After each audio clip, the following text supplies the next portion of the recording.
Welcome, have a nice day. Today is Monday, 30th of September 2024. This day is famous for the celebration of International Translation Day. The day celebrates linguistic diversity and promotes the importance of translation in connecting the world. Starting the newspaper analyst with the newspaper, The Hindu states that Prime Minister Modi calls Khagre to inquire about his health. File a picture of Prime Minister Narendra Modi and Congress President Mallikarjun Khagre. Mallikarjun Khagre becomes unwell while addressing a rally in the Jasrotha belt of Jammu and Kashmir's Kutwa district. Prime Minister Narendra Modi spoke Congress President Mallikarjun Khagre on Sunday, September 30, 2024 to inquire about his health after the opposition leader required a medical assistance at a public meeting. Mr. Khagre became unwell while addressing a rally in the Jasrotha belt of the Jammu and Kashmir's Kutwa district. In border town, Israeli's town between relief and fear. An Israeli police officer stands by a firefighter as he puts out a fire after a rocket fired from the Lebanon into Israel hits the residential house amid cross-border hostilities between Hezbollah and Israel in Rosh Hashanah on September 26, 2024. Out buying groceries in the northern town of Rosh Hashanah near the border, Matt and Asofar had mixed feelings after Israel killed the Hezbollah head of Hezbollah, which fires a rocket daily into the Israel. I feel uncertain. We don't know when this is going to end. So far, 24 told AFP. PM Modi slams previous comments for lack of planning and vision. PM Narendra Modi addresses the foundation stone laying inauguration and dedication to the various projects in the Maharashtra worth rupees 11,200 crore. Through a video conferencing on Sunday, 29th of September 2024. The PM inaugurates and lays the foundation stone for various projects worth 11,200 crore in Maharashtra via video conferencing. Ahead of the Maharashtra Assembly elections, Prime Minister Narendra Modi on Sunday criticized the previous comments for the lack of vision and planning in the urban development. He said the Pune Metro project would have been installed under the old work culture which his government had moved away from. Mr. Modi inaugurated and laid the foundation stone for the project worth Rs 11,200 crore in the Maharashtra via video conferencing, highlighting the completion of phase first of the Pune Metro as a key step into enhancing the quality of the life in the city. He argued that her old approach for previous administration would have prevented the Pune Metro project from even starting. The Prime Minister's scheduled visit to Pune on September 26 was cancelled due to heavy rain in the city.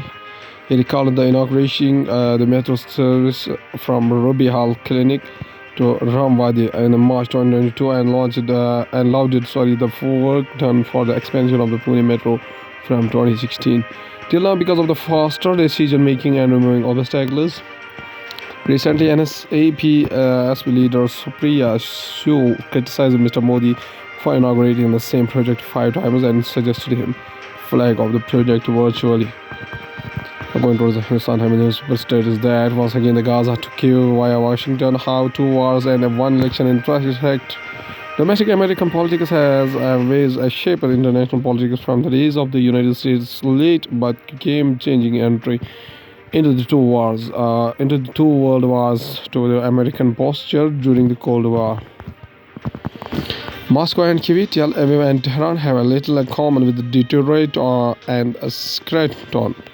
Phoenix and Atlanta, Beirut and Gaza, Pokrovsk and Kursk have a little common with the Milwaukee and Las Vegas and Raleigh. Yet the fate of the Russia and Ukraine, Iran and Israel, indeed the very future of Europe and the West Asia and the global security architecture, rest on how swing voters in swing counties of the 7 swing states of America vote in the presidential election, and it rests on the House Senate battles have shaped up in the state as distant as Montana and Texas, or House of Representative races in Alaska and Maine and New York. Hindustan also states that Tirupati and Ladu, a centuries-old tradition in the eye of the storm. Hindu devotees visiting the Tirumala Tirupati Devasthanama's temple.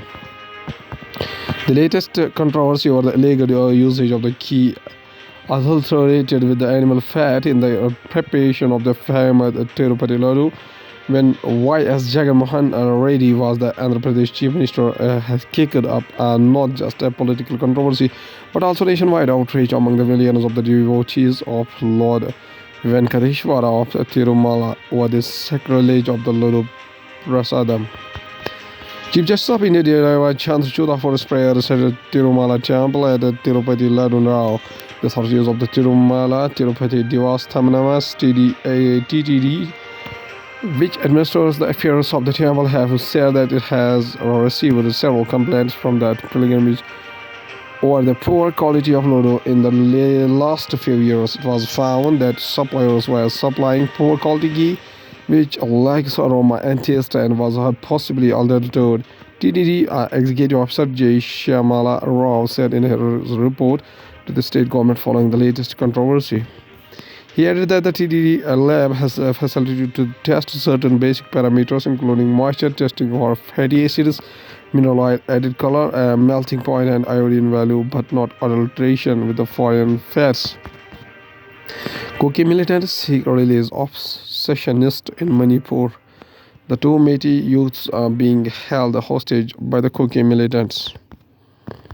Kuki militants in Manipur have demanded the government free men for their community held over the secessionism charges in exchange for two Métis youngsters. They currently hold hostage officials in the security establishment, and the state government said on a Sunday, in what threatens to escalate into fresh crisis or for a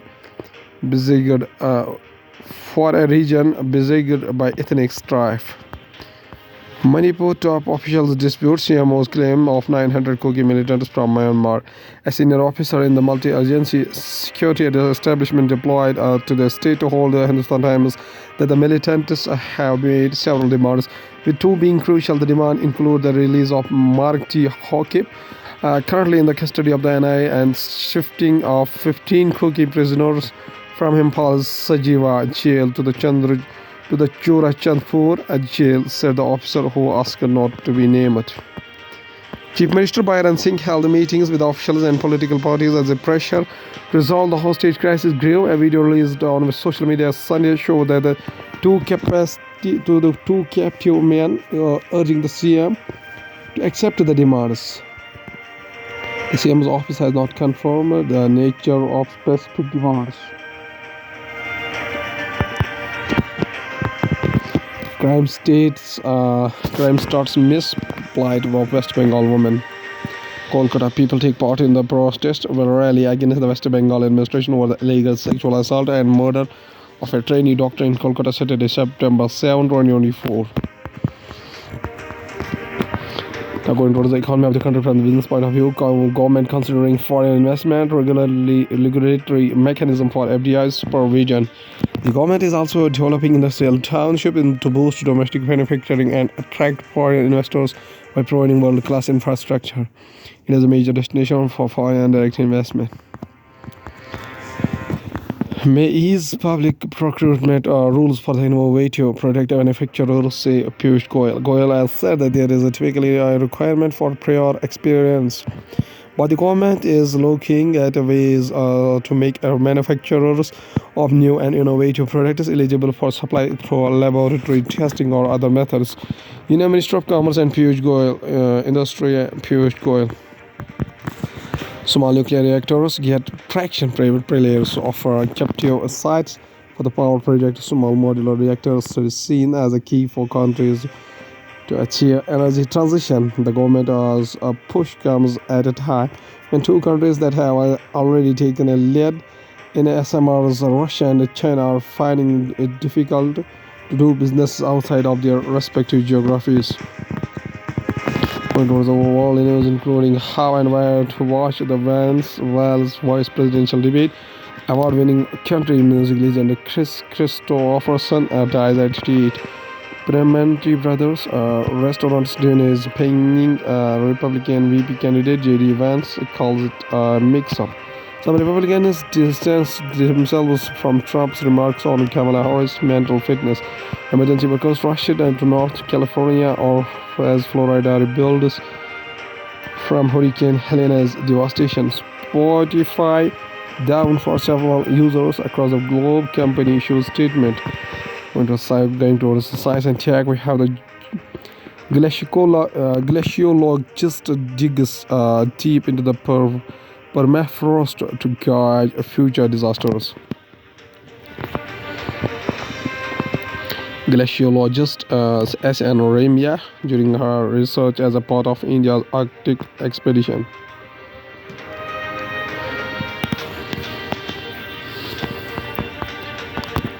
S.N. Ramia from the Kerala is a part of this year's Indian Arctic expedition, currently based at Himadri Research Station in Norway. She says her work aims to identify the probability of the disasters due to the permafrost collapse and help provide early warnings to local communities.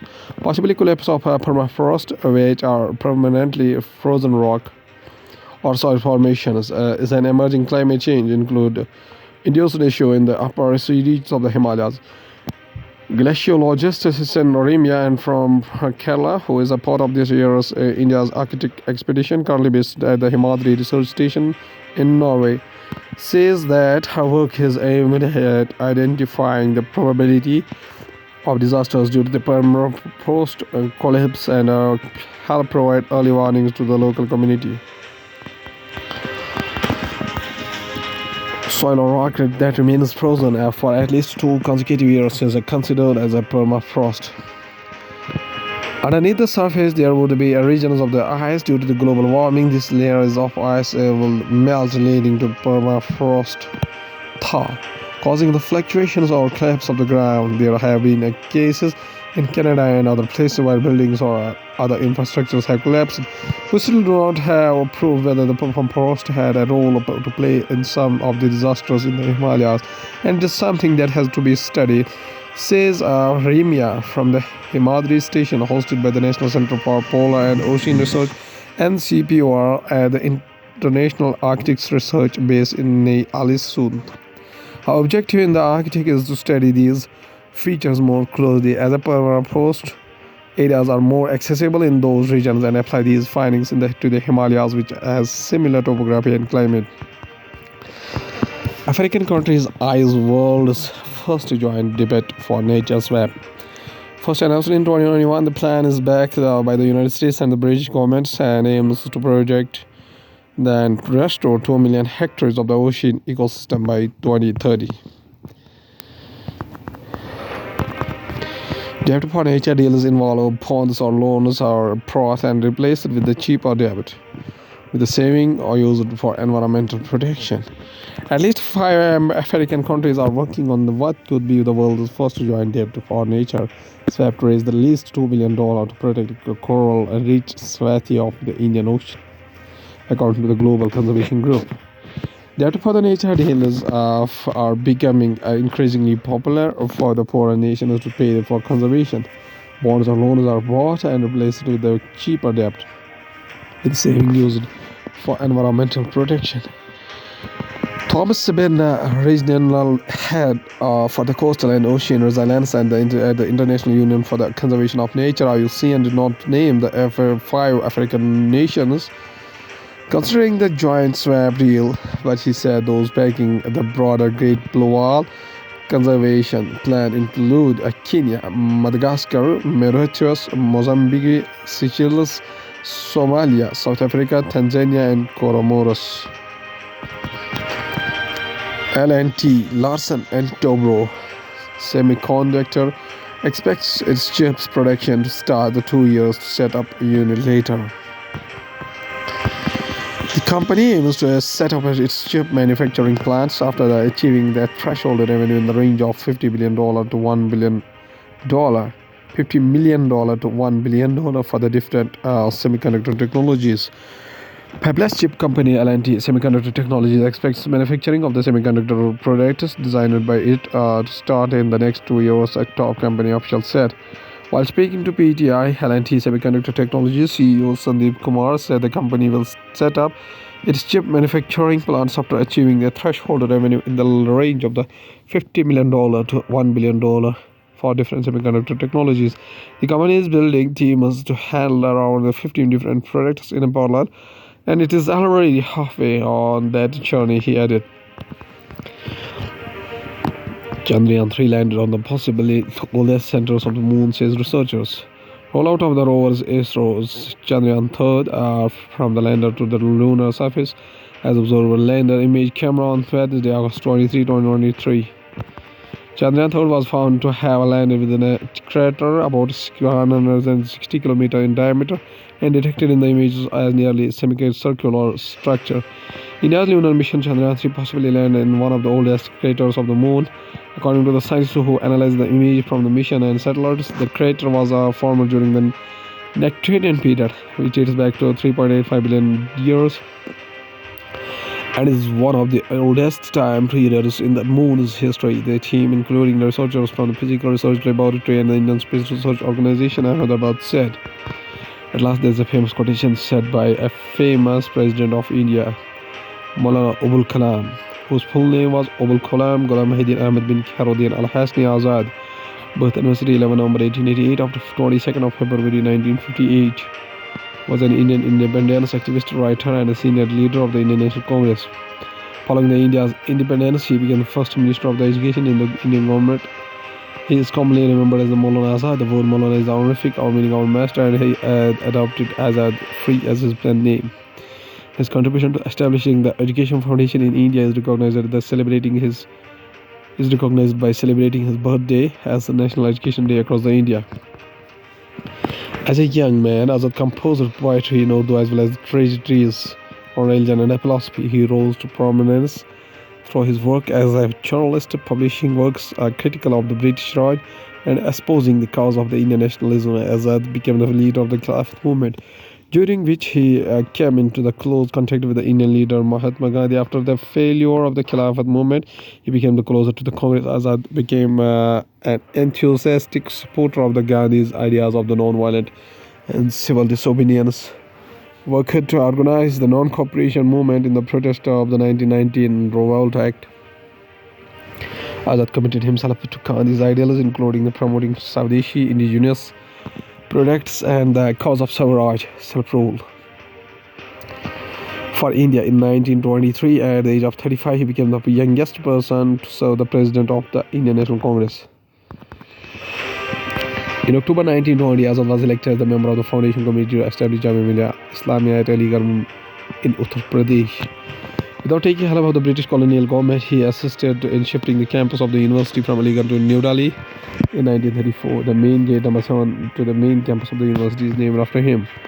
Azad was one of the main organizers of the Kharsana Satyagraha in 1931 and emerged as one of the most important national leaders of the time, prominently leading the cause of the Hindu-Muslim unity as well as the espousing secularism and socialism. He served as the Congress president from 1940 to 1945, during which the Quit India Rebellion was launched.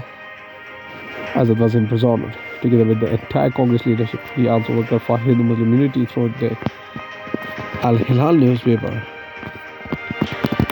Maulana Azad says a very famous quotation. He says that we must not for a moment forget it is a birthright of every individual to receive at least the basic education, without which he cannot fully discharge his duties as a citizen.